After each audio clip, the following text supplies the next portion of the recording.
ಉದ್ಯಮ ಒಂದಾಗಿ ಈ ಥಿಯೇಟ್ರ್ ಉಳಿಸಿ ಅಂತ ಒಂದು ಆಂದೋಲನ ಶುರು ಮಾಡ್ಬೇಕು ಸರ್. ಶುರು ಮಾಡಬೇಕು. ಯಾಕಂದರೆ ಮುಂದೆ ಬರೋ ನೆಕ್ಸ್ಟ್ ಪೀಳಿಗೆಗೆ ಥಿಯೇಟ್ರ್ಗಳು ಎಲ್ಲ ಮಾಲ್ಗಳ ಕನ್ವರ್ಟ್ ಆಗ್ಬಿಟ್ರೆ ಹಿಂಗಿತ್ತ ಅಂತ ಅವ್ರಿಗೆ ಆಮೇಲೆ ಏನದು ಆ್ಯಂಟಿಕ್ ಪೀಸ್ ಆಗ್ಬಿಡುತ್ತೆ. ಈಗ ಆಲ್ರೆಡಿ 2000ದಿಂದ 300-350 ಥಿಯೇಟ್ರ್ಗಳು ಬಂದ್ಬಿಟ್ಟಿದೆ, ಸಿಂಗಲ್ ಥಿಯೇಟ್ರ್ಗಳು. ಅದಕ್ಕೆ ನಾವು ಒಂದು ಆಂದೋಲನ ಶುರು ಮಾಡಬೇಕು, ಥಿಯೇಟ್ರ್ ಉಳಿಸಿ, ಚಿತ್ರಮಂದಿರ ಉಳಿಸಿ ಬೆಳೆಸಿ ಅಂತ. ಹಾಗೆ ನಾವು ಇಡೀ ಉದ್ಯಮ ಒಂದಾಗಿ ಸರ್ಕಾರದ ಹತ್ರ ನಾವೆಲ್ಲ ಮಾತಾಡಿಕೊಂಡು ಅವ್ರ ಹತ್ರ ನಾವು ಒಂದು ಉಪಕಾರ ಮಾಡಿಕೊಂಡು ಎಲ್ಲ ತಾಲೂಕುಗಳಲ್ಲೂ ಒಂದು ಮಿನಿ ಚಿತ್ರಮಂದಿರಗಳು ಬಸ್ ಸ್ಟ್ಯಾಂಡ್ಗಳಲ್ಲಿ ಆಗಿರ್ಬೋದು, ಗೌರ್ಮೆಂಟ್ ಜಾಗ ಯಾವುದಿದೆ ಮೇನ್ ನಿಜ ಸರ್. ಯಾಕಂದ್ರೆ ಅದು ತುಂಬ ಮುಖ್ಯ ಸರ್. ಯಾಕಂದರೆ ಸರ್ಕಾರದಿಂದ ನಾವು ಎಲ್ಲವನ್ನ ಪೇ ಮಾಡ್ತಾ ಇದೀವಿ ಸರ್. ನಾವು GST ಕಟ್ತಾ ಇದ್ದೀವಿ, ಎಲ್ಲವೂ ಕಟ್ತಾ ಇದ್ದೀವಿ. ಓಕೆ, ಅದನ್ನೆಲ್ಲ ಹೊರತುಪಡಿಸಿ ನಾನು ಹೇಳಿದಿರುವಂಥದ್ದು ಸಿನಿಮಾ ರಂಗ ಉಳಿವಿಕೆಗಾಗಿ ಸರ್ಕಾರದ ಕೆಲಸ ಕೂಡ ತುಂಬ ಮುಖ್ಯ. ಅದೇ ರೀತಿ ವಾಣಿಜ್ಯ ಮಂಡಳಿಯ ಕೆಲಸ ಕೂಡ ಅಷ್ಟೇ ಮುಖ್ಯವಾಗಿರ್ತದೆ. ಸೊ ಯಾಕಂದರೆ ವಾಣಿಜ್ಯ ಮಂಡಳಿ ಉಪಾಧ್ಯಕ್ಷರಾಗಿ ನೀವು ಎಲ್ಲವನ್ನು ಸೇರಿಸ್ಕೊಂಡಾಗ, ತಂಡವನ್ನು ಸಿನಿಮಾ ರಂಗದಲ್ಲಿರುವಂಥವ್ರನ್ನ ಸೇರಿಸ್ಕೊಂಡು ಮುಂದುವರೆದಾಗ ಒಂದು ಒಳ್ಳೆಯ ಬೆಳವಣಿಗೆ ಆಗಬಹುದೇನೋ ಅಂತ ಸರ್. ನಮ್ಮ ಜನಕ್ಕೆ ಏನಾಗಿದೆ ಅಂತಂದರೆ ಗೌರ್ಮೆಂಟಿಗೆ ಕೇಳೋಕ್ಕೆ ಮಜಗಾರ. ಈ ಸಿನಿಮಾದವ್ರು ಹೆಂಗಂದರೆ ನಾವು 2 ಅವರ್ ಸಾವುಕಾರು, ಏನತ್ರ ಏನು ಕೇಳೋದು, ನಾವೇ ಸೃಷ್ಟಿ ಮಾಡೋಣ ಅಂತ ಇರ್ತೀವಿ. ಬಟ್ ಇವತ್ತೊಂದು ದಿವಸ ನಾವು ಈಗಿನ ಪರಿಸ್ಥಿತಿಲಿ ನಾವು ಗೌರ್ಮೆಂಟ್ಗೆ ನಾವು ಸ್ವಲ್ಪ ಇದು ಮಾಡಿ ಮನವಿ ಮಾಡಿ ಎಲ್ಲ ಒಂದಾಗಿ ನಾವು ಇದು ಮಾಡಿದ್ರೆ ಒಂದು 100 ಥಿಯೇಟ್ರು ಮಿನಿ ಥಿಯೇಟ್ರ್ ಥರ ಒಂದು 250 ಸೀಟ್ ಒಳಗಡೆ ಒಂದು 500 ಸೀಟು 250 ಸೀಟ್ ಥರ. ಯಾಕಂದರೆ ಜಾಗಗಳಿದೆ ಸುಮಾರು, ಬಸ್ ಸ್ಟ್ಯಾಂಡುಗಳು ಎಲ್ಲ ಇದರಲ್ಲಿ, ಆಮೇಲೆ ಮಂದಿರಗಳಿರ್ತವೆ. ಅದನ್ನೇ ಅಲ್ಲೇ ಥಿಯೇಟ್ರ್ ಥರ ಈಗ ಮಾಡ್ಕೊಬೋದು. ಮಂದಿರನ ಉಳಿಸ್ಕೊಂಡು ಇದನ್ನು ಮಾಡ್ಕೊಬೋದು, ರಂಗಮಂದಿರ ಅವೆಲ್ಲ. ನಾವೆಲ್ಲ ಒಗ್ಗಟ್ಟಾಗಿ ಪ್ರಾರ್ಥನೆ ಮಾಡಿದ್ರೆ ಗೌರ್ಮೆಂಟ್ ಮಾಡಿಕೊಡ್ತದೆ ಸರ್.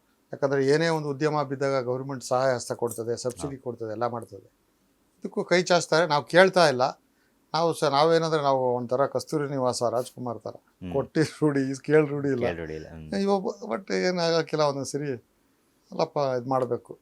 ಇಲ್ಲ ಒಂದು ಆರ್ಡ್ರನ್ನ ಮಾಡೋಕ್ಕೆ ಒಬ್ರು ಬೇಕು ನಮ್ಗೆ. ಇವಾಗ ಒಬ್ರು ನಾಯಕರು ಬೇಕೇ ಬೇಕು. ನಾಯಕರ ಅವಶ್ಯಕತೆ ಇದೆ ಅನ್ಸುತ್ತಾ ಸರ್ ನಿಮ್ಗೆ? ಬೇಕೇ ಬೇಕು ಸರ್.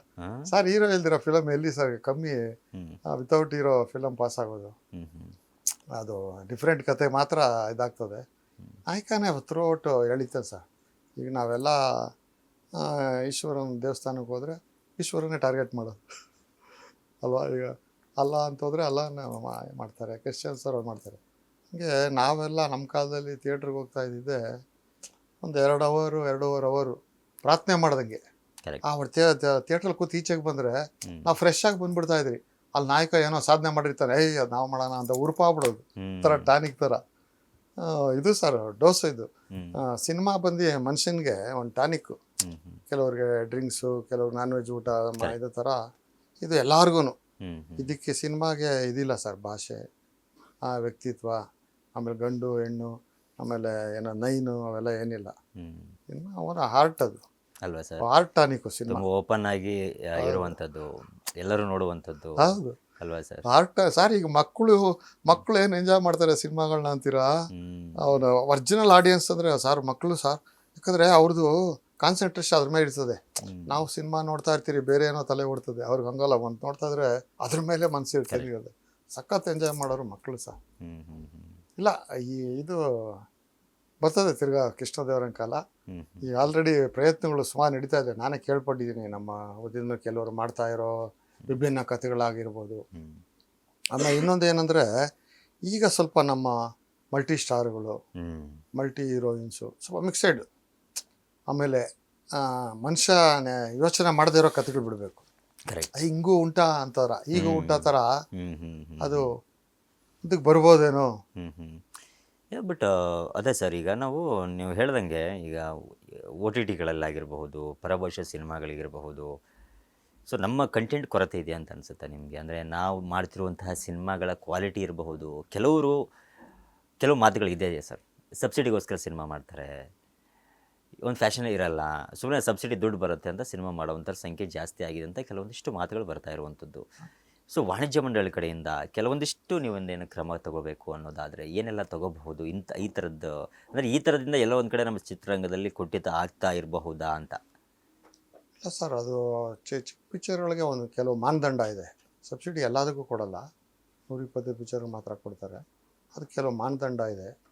ಅದ್ರ ಮೇಲೆ ನಡೆಯುತ್ತೆ ಸರ್ ಅದು. ನಾವು ಯಾರನ್ನೂ ಇಷ್ಟರಲ್ಲೇ ಮಾಡಿ ಅಷ್ಟರಲ್ಲೇ ಮಾಡಿ ಅಂತ ಹೇಳೋಕ್ಕಾಗಲ್ಲ. Correct. ಯಾಕಂದರೆ ಕೋಟ್ಯಾಂತರ ರೂಪಾಯಿ ಆಕ್ಯುಪೈ ಮಾಡಿದ ಪಿಕ್ಚರು ಸೂಪರ್ ಹಿಟ್ ಆಗಿದೆ. ಒಂದು ಮಟ್ಟೆಯ ಕತೆ ಬರೀ ಲಕ್ಷಗಳಲ್ಲಿ ಮಾಡಿರೋ ಪಿಕ್ಚರು ಮೆಗಾ ಹಿಟ್ ಆಯಿತು, ಕೋಟ್ಯಾಂತರ ರೂಪಾಯಿ ಕಲೆಕ್ಷನ್ ಆಯಿತು.